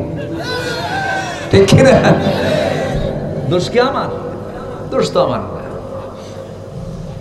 কি ইন্টেলেকচুয়াল, অত্যন্ত মানে ধীরস্থির চিন্তার মানুষ, ভালো। আল্লাহ তুমি তাকে দিয়ে ইসলামের খেদমত করায় দাও, জোরে বলে আমিন। এখন ঘন ঘন টুপিও দেখি তার মাথায়, তাই না? বিভিন্ন জায়গায় যায়। আমি আমার বুদ্ধি বয়সে ছিল একজন, এক চাচা ছিল দেশে, এক চাচা ছিল না? হ্যাঁ, চাচা ছিল। তো যাই হোক, চাচা ছিল পুরুষ, তো তাও তো পুরুষ, ম্যাক্সিমাম তো মহিলাই কাটছে। তো আমি এবার ঈদগাহে, লক্ষ্য করছেন না, বক্তব্য দিয়েছেন, কথা বলেছেন, মুসাফা করেছেন, করমর্দন করেছেন, একটা ভারসাম্যতা তার মধ্যে আছে। আমরা চাই এই দেশটা সামনের দিকে এগিয়ে যাক, জোরে বলি ইনশাআল্লাহ। আইনের উপরে যেন কেউ প্রভাব না খাটাতে পারে, বিচারের উপরে যেন কেউ কোনো প্রভাব বিস্তার না করতে পারে, এগুলোকে স্বাধীন দেখতে চাই আমরা, ঠিক কিনা বলেন? আইন সবার জন্য, বিচার হবে ইতিদালের ভিত্তিতে, ইনসাফের ভিত্তিতে, জোরে বলি ইনশাআল্লাহ। সম্মানিত ভাইরা, আমরা তাওয়াক্কুল করব কার উপরে? আমাকে খাওয়াবেন কে? আমাকে পড়াবেন কে? আমার নবীজি কোথাও যাচ্ছিলেন যুদ্ধের ময়দানে, একটা গাছের নিচে, বাবলা গাছের ডালে তরবারি ঝুলায় রাখলেন, ঝুলায় রেখে শুয়ে পড়েছেন। এক ইহুদি চট করে তরবারি হাতে নিয়ে বলছে, মুহাম্মদ তোমারে বাঁচাবে কে? আমার রাসূল কয়, আল্লাহ। সুবহানাল্লাহ বলবেন না? আমার রাসূল এমন চিৎকার মারলেন, ইহুদি কয়, তোমারে বাঁচাবে কে? এখন আমার হাতে তরবারি তোমাকে শেষ করে, আমার আল্লাহ বাঁচাবেন। ইহুদির হাত থেকে থরথর করে তরবারি পড়ে গেছে। রাসূল চট করে তরবারি হাতে নিয়ে বলে, তোরে বাঁচাবে কে? কালেমা পড়ে মুসলমান বানায় দাও। সুবহানাল্লাহ বলবেন? ওয়া মান ইয়াতাওয়াক্কাল আলাল্লাহ ফাহুয়া হাসবুহ, যে ব্যক্তির তাওয়াক্কুল আল্লাহর উপরে আছে তার জন্য আল্লাহই যথেষ্ট। জোরে বলুন সুবহানাল্লাহ। যার আল্লাহ আছে তার সব আছে, যার আল্লাহ নাই কিচ্ছু নাই। যখন কেউ ভরসা করবে আল্লাহ ছাড়া কারো উপর, তার কাছেই পাঠায় দেওয়া হবে। এখন দিল্লি দিয়ে বসে আছে, ঠিক আছে না? ভরসা কি আল্লাহ না দিল্লি? আমরা কি চাই? দিল্লি চাই না ঢাকা চাই? দিল্লি না ঢাকা?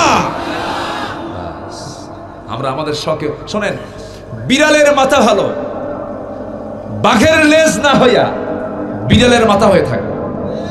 কি কথা বোঝা গেল? কি কথা বোঝা গেল? বিশাল বাঘের লেজ, বিশাল বাঘের কি লাভ আছে? বিড়ালের, বলেন বিড়ালের কি হবো? তাও ভালো, মাথা আছে, লেজ হয়ে লাভ নাই। আল্লাহ কবুল করুন। নিজের পায়ে দাঁড়াবো আমরা, জোরে বলি ইনশাআল্লাহ। আমার দেশে কি নাই? নদী, নালা, খাল, বিল সব কিছু আছে।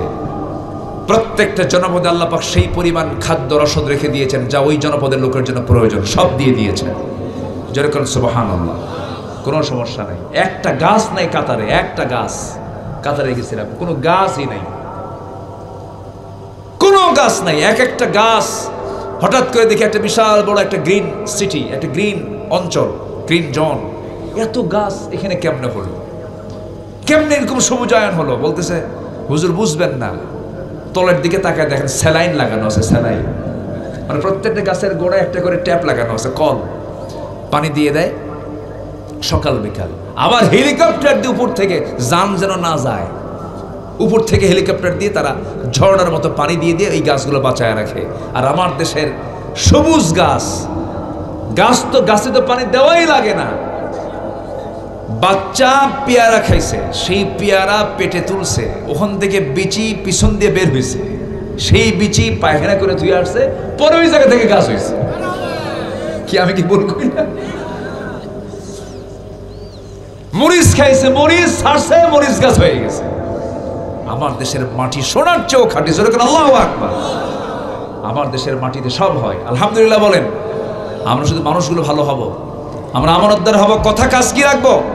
এক রাখবো। জোরে বলি ইনশাআল্লাহ। আমার ভাইয়েরা, নাম্বার 4 হলো ইহসানকারী হব আমরা। আল্লাহ ইহসানকারীকে খুব ভালোবাসেন। ওয়া হাসিনু ইন্নাল্লাহা ইউহিব্বুল মুহসিনিন। নাম্বার 5 হলো আল্লাহ রাব্বুল আলামিন সেই সমস্ত বান্দাকে ভালোবাসেন যারা ন্যায়পরায়ণ হবে, ন্যায় বিচার করবে। আল্লাহ 7 শ্রেণীকে আরো শাসিমের ছায়ে জায়গা দিবেন। এর মধ্যে একটা শ্রেণী হলো ওই সমস্ত বিচারকদেরকে ইমামুন আদিলুন, যারা সঠিক বিচার করতে পেরেছে। আল্লাহ রাব্বুল আলামিন সুন্দর করে বলছেন ইন্নাল্লাহা ইউহিব্বুল মুকসিতিন।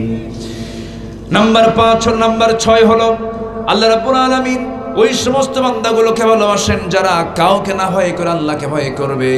আল্লাহ রাব্বুল আলামিন বলেন ফাস্তাকিমু লাহুম ইন্নাল্লাহা ইউহিব্বুল মুত্তাকিন। নাম্বার 7 হলো যারা সবরকারী, যারা ধৈর্যশীল, তাদেরকে আল্লাহ রাব্বুল আলামিন ভালোবাসেন। ওয়ামাস্তাকানু ওয়াল্লাহু ইউহিব্বুস সাবিরিন। জোরে বলুন আল্লাহু আকবার। এই যে 7 চলে গেল, নাম্বার 8 এবং নাম্বার 9 দুটোকে একসঙ্গে করলে পর 8 হয়ে যায়। যারা তওবাকারী, যারা পবিত্রতা অর্জনকারী, আল্লাহ রাব্বুল আলামিন তাদেরকে খুব ভালোবাসেন। তওবা আছে যার, ক্ষমা আছে তার, পবিত্রতা আছে যার, ইবাদত কবুল হবে তার। তওবা পবিত্রতা অর্জনকারী মানে হলো আল্লাহ রাব্বুল আলামিন। আল্লাহ রাব্বুল আলামিন এই আয়াতটা নাজিল করেছেন। এই আয়াতের আগের কথা মেয়েদেরকে নিয়ে আল্লাহ রাব্বুল আলামিন বলেছেন মেয়েদের একটা রোগ হয়। মেয়েদের যৌবন বয়সে মাসে 3 থেকে 10 দিন পর্যন্ত নামাজ আসে না, নামাজ নাই, আছে না নাই? নামাজ না আমাদের আজ থেকে আমাদের, তাহলে আমরা কি পিছে আছি না এগিয়ে আছি? আর মেয়েরা আস্তে কর, হ্যাঁ? তাহলে পুরুষ মানুষ পিছে থাকার জাত না এগিয়ে থাকার জাত? সবের দিক থেকে মেয়েরা কি এগিয়ে না পিছিয়ে? আর ছেলেরা এগিয়ে। ওরা মাসে 10 দিন মিস, আমাদের কোনো মিস নাই। পুরুষদের বুদ্ধি হলো, পুরুষের ব্রেন সেল হলো 49টা, মেয়েদের ব্রেন সেল হলো 39টা। বুদ্ধি পুরুষের কম না বেশি? এই 10 বছর 16 বছর চালাইছে, বেশি বুদ্ধি না কম বুদ্ধি?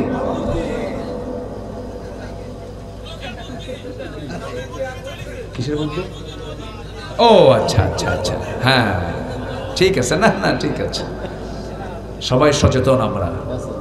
আমি মাদেরকে ছোট চোখে দেখছি না, মাদের বুদ্ধি আছে, কিন্তু বুদ্ধির জায়গায় বুদ্ধি খাটান।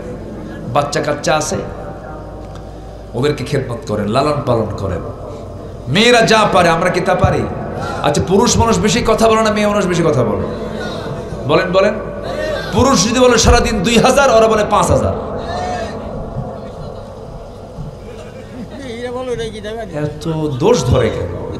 এই দেখেন হুজুর স্বামীর সাথে খেলে কথা হয় না, এত দোষ ধরেন কেন? বউ ভালো তো, আপনার বউকে ভয় করেন না? একজনকে অবশ্যই, উনি একমাত্র খাঁটি সংসারী, অবশ্যই বলছেন, উপায় নাই তো। বউয়ের সঙ্গে আপোষ না করলে কি সংসার হবে? যে কইছে ভয় করি, অবশ্যই উনি ঠিক আছে। বউকে কে না ভয় করে? সবাই ভয় করে। সম্মান, সম্মান, হ্যাঁ আমিও, আপনিও, সবাই, কেউ বাদ নাই। জি হ্যাঁ, স্বামী যদি বউকে না ভয় করে সংসারে হবে না। এই ভয় মানে হলো সম্মান। আলহামদুলিল্লাহ বলে সম্মান করার দরকার আছে না নাই? হ্যাঁ, নারী হচ্ছে বাড়ির জ্যোতি। হ্যাঁ, সংসার সুখের হয়। দেখেন এই তো লাইনে আসছে। মেয়েরা কথা বলে বেশি কেন জানেন? বাচ্চা কাচ্চা কোলে নিয়ে আদর করে লালন পালন করে। পুরুষ না মহিলা? বলেন বলেন বলেন। বাচ্চা দুধ খাচ্ছে না, বাচ্চা ঘুমাচ্ছে না, বারবার এক কথা বারবার বলে কে? মা বলে। মা খা, বাবা খা, বাবা খা রে, এই যে দুধ, মরে গেলে খা, ওষুধ খা, সোনা সোনা, ময়না ময়না, সারাদিন বলতেছে, জিকির করতেছে। কোনো বিরক্ত আছে? তাহলে তাদের কথা কম বলা দরকার না বেশি বলা দরকার? আর আপনার কোলে যদি বাচ্চা তুলে দিয়ে বলা হয় দুপুর পর্যন্ত দেখো, কয়টা থাকনা মারবেন? এত কথা বলার সময় আছে? অতএব মেয়েরা যে কথা বলে এটার যৌক্তিকতা আছে না নাই? তারা বেশি কথা বলবে, এটা স্বাভাবিক। বেগুন কিনতে ভুল করছেন, বেগুনের পোকা তো বোঝা কঠিন। বৃষ্টির দিনের বেগুন, বৃষ্টির দিনের বেগুন তো পোকা, ওর মধ্যে পোকা ঢুকেছে কেমনে খুঁজে পাওয়া যায় না। বেগুন পরিষ্কার উপরে ফটফটা, কোনো সমস্যা নাই। বাড়িতে নিয়ে বইয়ের হাতে তুলে দিচ্ছেন, বটি দিয়ে কুটতে নিয়ে দেখে গোটা বেগুন পোকা। মাথায় হাত দিয়ে কয় আমার সংসার শেষ। ওই বেগুন পোকা বের হওয়ার পর থেকে দুপুর পর্যন্ত শুধু বেগুনের তফসির। আল্লাহ তাআলা মেয়েদেরকে এই জাতীয় ভাবেই বানাইছেন। আল্লাহ পাক তাদেরকে এরকম করেই বানিয়েছেন। এটাই হচ্ছে তাদের বৈশিষ্ট্য, এটাই হচ্ছে তাদের আনন্দ, আমাদের আনন্দ। বলি আলহামদুলিল্লাহ। ওরা বলবে এক কথা বারবার, আমরা শুধু শুনবো। সামিআনা, শুনলাম শুনলাম, বলো যা আছে বলো, হ্যাঁ সব ঠিক। আল্লাহ পাক এরকম করে বানিয়ে দিয়েছেন, বলি আলহামদুলিল্লাহ। সে মেয়েদের মাসে একটা টাইম পর্যন্ত তাদের ঋতুস্রাব থাকে। আল্লাহ তাআলা এই আয়াতটা এখানে কোট করেছে, সূরা বাকারা 222 নম্বর আয়াত। আল্লাহ রাব্বুল আলামিন বলেন, يسألونك عن المحيض قل هو أذى فاعتزلوا النساء في المحيض ولا تقربوهن حتى يطهرن فإذا تطهرن فأتوهن من حيث ما أمركم الله إن الله يحب التوابين ويحب المتطهرين জোরে বলুন আল্লাহু আকবার। হে রাসূল, আপনাকে তারা ঋতুস্রাব সম্পর্কে মাসিক ব্যাপারে প্রশ্ন করবে, আপনি বলেন সেটা নাপাক। অতএব মেয়েদেরকে জানায় দেন তারা যেন এই অবস্থায় যেন নামাজের দিকে না যায়, নামাজ যেন না পড়ে।